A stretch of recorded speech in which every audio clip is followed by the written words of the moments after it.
वृष लगन चंद्रदेव एकादश स्थान।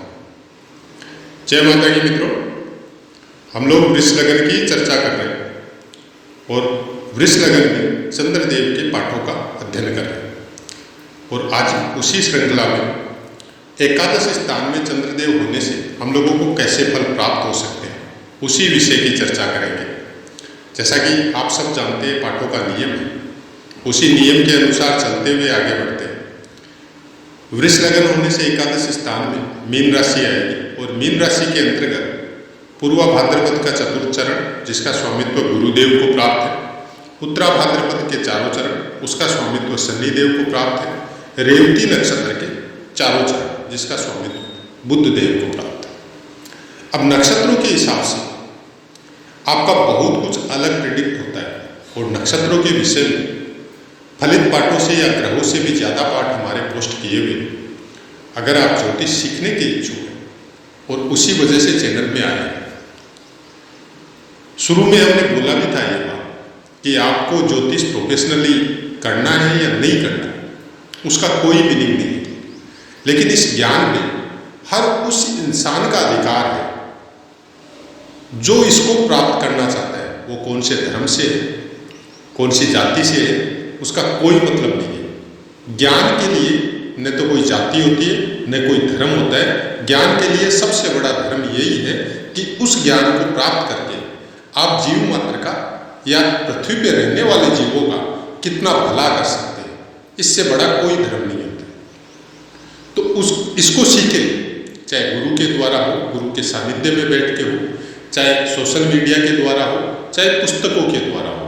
लेकिन सोशल मीडिया का भी अपना एक सुरक्षा चक्र है, उससे ज़्यादा कोई भी इंसान आपको बोल नहीं सकता। तो पुस्तकों का अध्ययन बहुत ज़्यादा जरूरी है। पुस्तकों का अध्ययन करके जब आप पाठों का सुनते हैं, श्रवण करते हैं सोशल मीडिया के द्वारा, तब आप उस पुस्तक में लिखी हुई बातों को कुछ अच्छी तरीके से समझ सकते हैं। नवमांश की बात करते हैं। कोई भी ग्रह अगर मीन राशि में 3.20 डिग्री तक हो तो कर्क के नवमांश में रहेगा।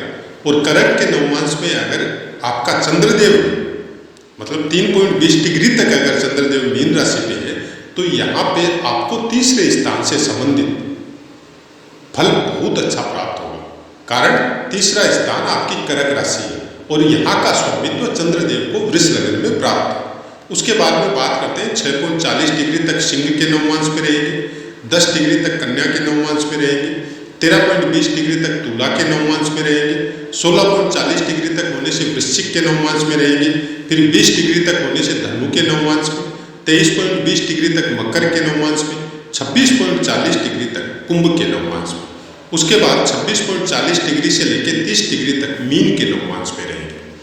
और यहाँ पे चाहे चंद्रदेव हो, चाहे और कोई ग्रह हो, अगर मीन राशि में 26.40 डिग्री से लेकर 30 डिग्री तक है, तो मीन के नवमांश में रहने से ग्रह वर्गोत्तमी हो जाता है।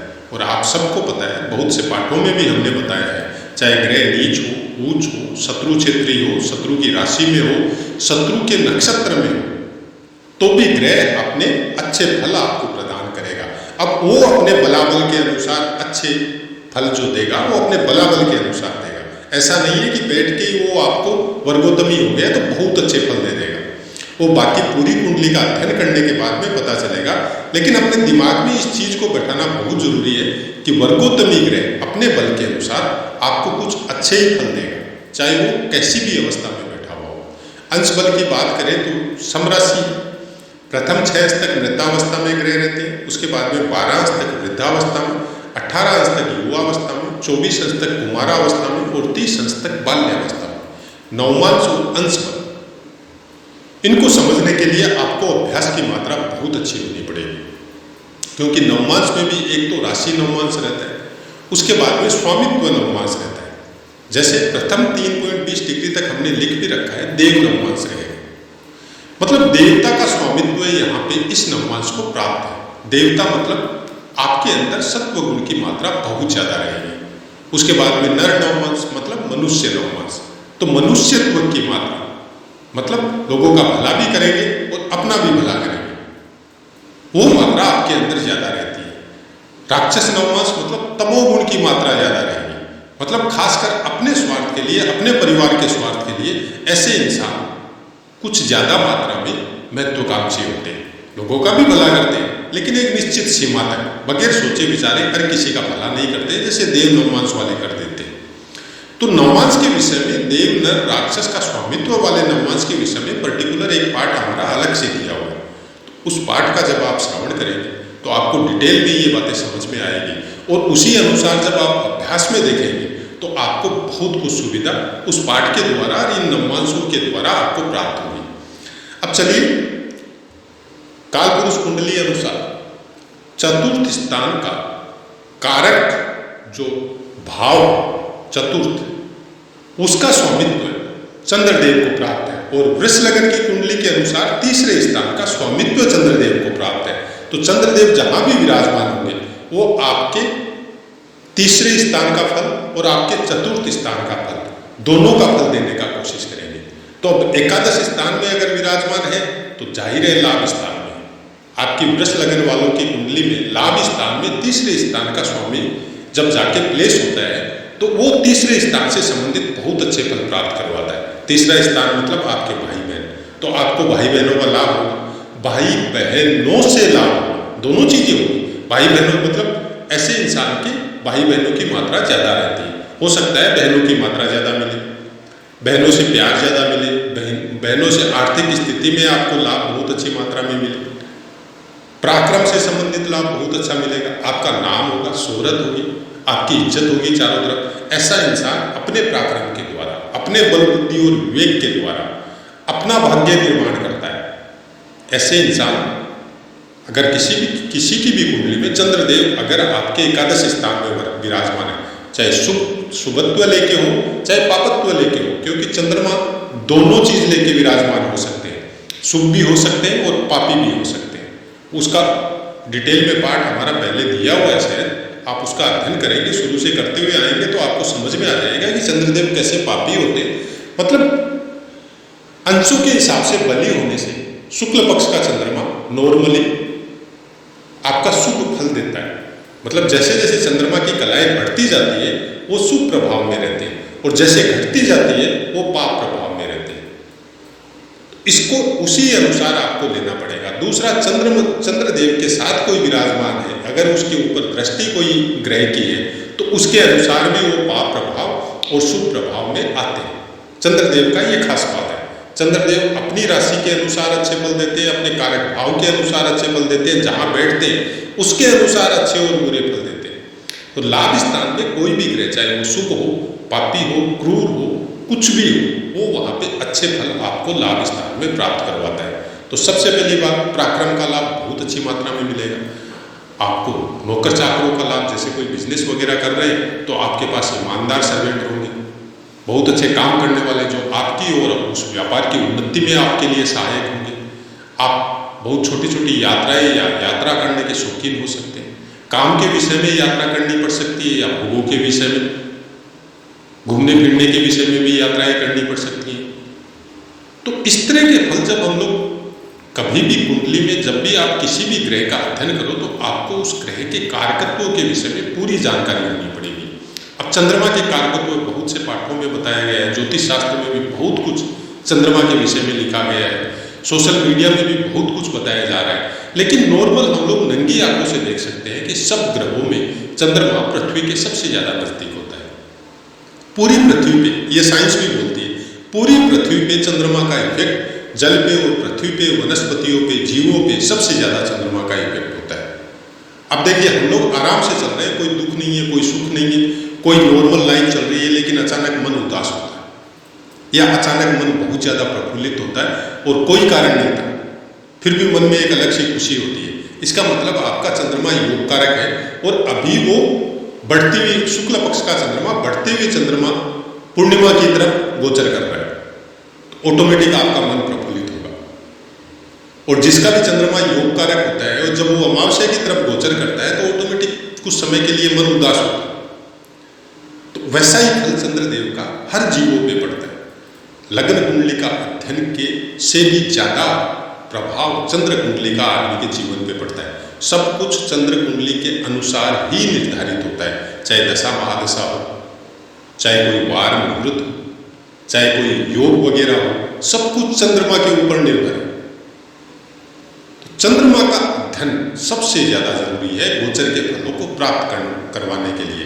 लग्न कुंडली मतलब आपके प्रारब्ध के अनुसार आपको ऐसी चीजें मिली है, और वो चीजें किस समय में मिलेगी, किसके द्वारा मिलेगी, किस तरह से मिलेगी और किस उम्र में मिलेगी, ये चंद्रमा डिसाइड करता है। चंद्रमा का गोचर या उसकी दशा महादशा जो उसके अनुसार डिसाइड की जाती है, उसके द्वारा हम लोगों को प्राप्त होती है। एकादश स्थान में चंद्रमा होने से आदमी मनोबली होता है, चाहे वो पापी हो चाहे वो अशुभ हो, लेकिन बहुत ज्यादा महत्वाकांक्षी होता है। अपने मनोबल को वो कम होने नहीं देता है।